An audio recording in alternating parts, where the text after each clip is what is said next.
Hello friends, स्वागत है आपका हमारे यूट्यूब चैनल सोनू 3SR में।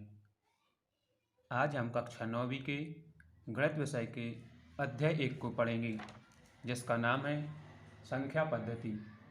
इस वीडियो में हम प्रश्नावली 1.1 को पढ़ेंगे और इसमें आई कुछ परिभाषाएं तथा बेसिक टर्म्स को देखेंगे। आइए स्टार्ट करते हैं। जैसे पाठ का नाम है संख्या पद्धति, तो ये क्या होता है? संख्याओं को लिखने और संख्याओं के नामकरण को व्यवस्थित करने की प्रक्रिया को संख्या पद्धति कहते हैं। अब इसके अंतर्गत कुछ परिभाषाएं हैं। जैसे संख्या रेखा क्या होती है? संख्या रेखा या वास्तविक रेखा एक सरल रेखा है जिसका उपयोग वास्तविक संख्याओं जैसे धन पूर्णांक, ऋण पूर्णांक, परिमेय संख्याएं, अपरिमेय संख्याएं आदि को प्रदर्शित करने के लिए किया जाता है। ये आपकी संख्या रेखा है। इसमें नंबरिंग की गई है। 0 से प्लस वाली संख्याएं इस साइड और माइनस वाली संख्याएं इस साइड प्रदर्शित की जाती हैं। सेकंड डेफिनेशन है प्राकृतिक संख्याएं, अर्थात गणना करने योग्य संख्याएं, अर्थात 1, 2, 3, 4, 5 से लेकर अनंत तक की संख्याएं प्राकृतिक संख्याएं कहलाती हैं। इसमें शून्य को शामिल नहीं किया जाता। इन संख्याओं को n से प्रदर्शित किया जाता है।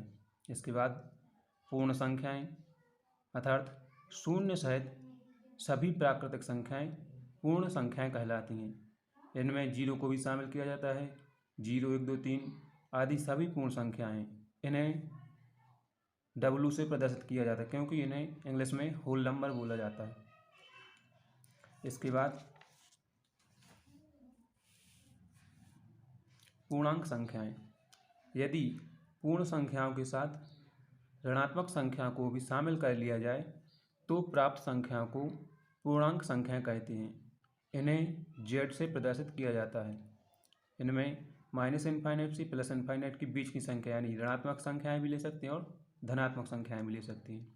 फिर इसके बाद परिमेय संख्याएं, तो ऐसी संख्याएं जिन्हें P/Q के रूप में लिखा जा सके उन्हें क्या कहते हैं? परिमेय संख्याएं। जहां P और Q क्या हैं? पूर्णांक हैं और Q is not equal to 0, अर्थात Q की वैल्यू है जो 0 के बराबर नहीं होनी चाहिए। इन संख्याओं को R से प्रदर्शित किया जाता है, अर्थात संख्याएं कौन कौन सी हैं? जैसे 5, 2/3, 11/4, √25, ये सभी संख्याएं परिमेय संख्याओं के रूप में लिखी जा सकती हैं।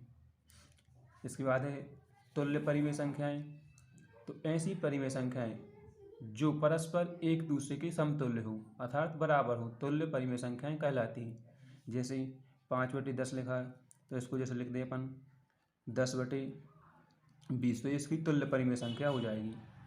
इसके बाद हैं अपरिमेय संख्याएं, ऐसी संख्याएं जिन्हें P/Q के रूप में नहीं लिखा जा सकता, अपरिमेय संख्याएं कहलाती हैं। इन संख्याओं को P से प्रदर्शित किया जाता है। संख्याओं के उदाहरण हैं √5, √11, √21।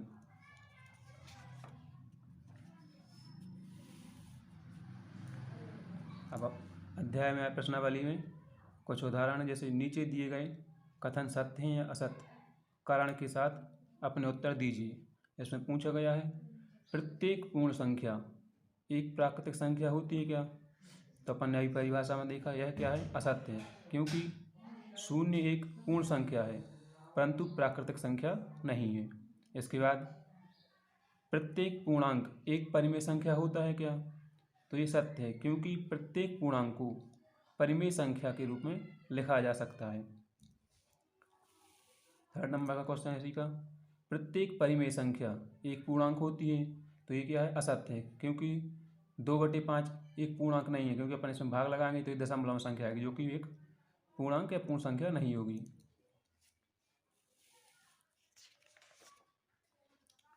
सेकंड उदाहरण है इसका, 1 और 2 के बीच 5 परिमेय संख्याएं ज्ञात कीजिए। तो इनके बीच में संख्याएं ज्ञात करने के लिए जैसे या तो इनको दोनों को जोड़ के 2 का भाग लगाओ। जैसे पहली संख्या है अपनी 1, दूसरी संख्या 2, तो 1 + 2 बट्टे के बाद 2 का बीच की संख्या निकाल लेंगे तो ये आ जाएगी अपनी 3/2। इसके बाद इसको जोड़ के और एक संख्या कोई भी जैसे 2 है तो इसको लेके फिर इनमें 2 का भाग लगाएंगे तो ऐसे करेंगे तो अपनी संख्याएँ आ जाएंगी। जैसे एक आ गई अपनी 3/2, तो उसके बाद चाहिए तो एक आ जाएगी अपनी 5/4, एक आ जाएगी 11/8, इसके बाद आ जाएगी 13/8 और 7/4। इस प्रकार से अपनी 5 परिमेय संख्याएँ आ जाएंगी। इसमें क्या रहता है, जैसे दो अपन को संख्या दी गई हैं, जिस संख्या के बीच की संख्या निकाल ली है, जैसे अपनी संख्या एक a+b, इसका सूत्र होता है a+b/2, तो इससे अपन परिमेय संख्याएँ निकाल सकते हैं।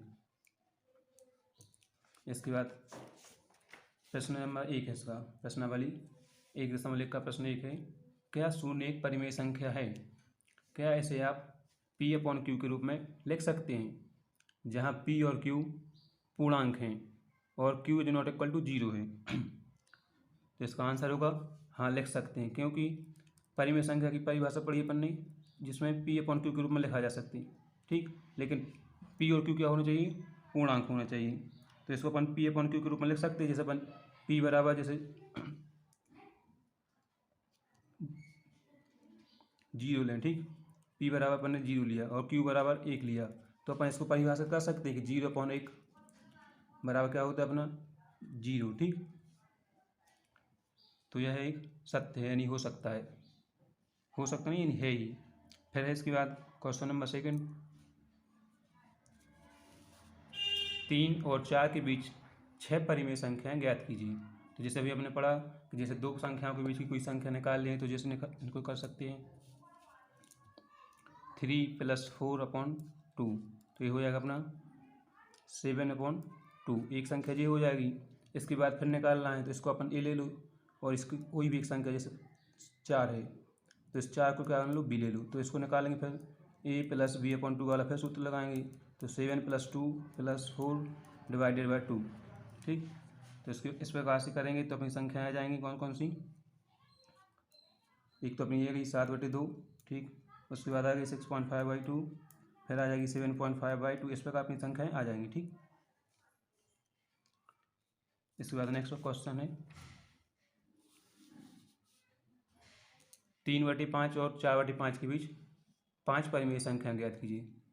तब जैसे अपनी परिमेय संख्या के फॉर्म में है, तो इसमें क्या कर सकते हैं, कोई समान संख्या, जिसमें जैसे अपना लिखा है 3/5 और इसके बाद लिखा है 4/5, तो इसके बीच अपन को कितनी संख्या निकालनी है, 5 परिमेय संख्या निकालनी है। तो अपन इसमें क्या करते हैं, जैसे कोई संख्या जैसे 3/5 है, तो इसमें क्या करते हैं, जैसे 5 संख्या निकाल ली है, तो इसमें कर दो 7/7 का गुणा, इसमें कर दो 7 × 7 का गुणा, यानी 7/7 का गुणा, ठीक।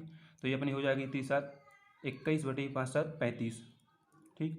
ये हो जाएगी 4×7 28 बटे की 5×7 35, ठीक। तो इनमें देखेंगे अंश और हर हैं, तो इसके हर की वैल्यू सब में माने एक समान संख्या का भाग लग रहा है, जैसे 35 का इसमें भी लग रहा है 35 का इसमें, तो इसके 21 के बाद की जितनी भी संख्या आएगी जो इससे बड़ी होगी, जैसे 22 बटे अपनी इसके बाद आएगी 22/35, तो जिसकी दोनों के बीच की होगी 21/35 और 28/35 के बीच की होगी। इसके बाद जैसे 23/35 आएगी, ठीक। इसके बाद आएगी 24/35, फिर आ जाएगी अपनी 25/35, इसके बाद आ जाएगी 26/35, तो हो गई कितनी 1 2 3 4 और 5, अपन को 5 चाहिए तो इसमें हो जाएंगे, ठीक। इसके बाद क्वेश्चन नंबर 4 है, नीचे दिए गए कथन सत्य हैं या असत्य, कारण के साथ अपने उत्तर दीजिए, ठीक। तो जो अपने प्रश्न दिए गए हैं इनके उत्तर बताने और कारण बताना है कि ये सत्य हैं या असत्य और क्यों हैं, ठीक। तो दिया है प्रत्येक प्राकृत संख्या एक पूर्ण संख्या होती है, तो ये सत्य है, क्योंकि प्रत्येक प्राकृत संख्या एक पूर्ण संख्या होती है, ठीक। इसके बाद सेकंड क्वेश्चन है इसी का, प्रत्येक पूर्णांक एक पूर्ण संख्या होती है, तो पूर्णांक यानी जो इंटीजर होती है उसमें प्लस की वैल्यू भी आती है, माइनस की भी आती है, ठीक। लेकिन ये बोल रहा है क्या, पूर्ण संख्या, तो ये क्या हो जाएगा, गलत हो जाएगा, क्योंकि ऋणात्मक संख्याएं पूर्णांक संख्याएं नहीं हो सकती, ठीक। तो ये अपना गलत हो जाएगा, यानी नहीं होती। फिर इसके बाद है प्रत्येक परिमेय संख्या एक पूर्ण संख्या होती है क्या, तो क्या बोला है ना, प्रत्येक परिमेय संख्या, तो प्रत्येक परिमेय संख्या नहीं होती, क्योंकि अपन जैसे 5/8 को लिखेंगे, यही क्या पूर्ण संख्या नहीं हो सकती, ठीक। तो ये भी क्या हो जाएगा अपना नहीं होगा।